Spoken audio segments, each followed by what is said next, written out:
Thank you, Mr. Chairman. I want to thank the witnesses for taking the time to testify this morning.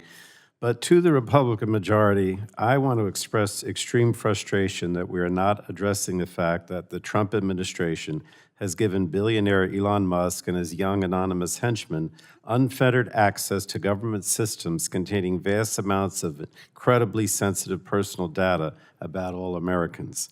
Musk and his team have access to all the data at the Department of Health and Human Services and the Centers for Medicare and Medicaid Services, and that means that they can access and may be able to delete, modify, and transfer for their own purposes detailed healthcare information about tens of millions of Americans, including virtually all of our nation's seniors.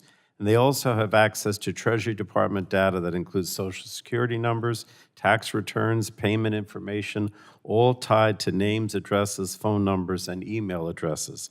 And for decades, we've had strong privacy and data protection laws in place that govern access to these government records to protect Americans' privacy and the security of their personal information. But with the full support of President Trump and House Republicans, Musk and his minions have ignored those protections, and civil servants attempting to protect America's data from Musk's unauthorized access have been fired.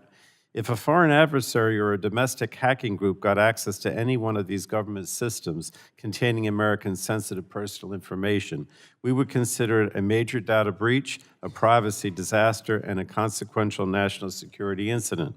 And states' attorney generals, public interest organizations, and the courts are doing their part to put a stop to the Trump administration's decision to hand over Americans' most sensitive data to the richest man in the world and his cronies. But Congress and this subcommittee in particular should be using all of the tools at our disposal to protect Americans' privacy. Unfortunately, instead of expressing outrage or holding hearings and demanding accountability from us stealing Americans' personal information, my Republican colleagues have chosen silence.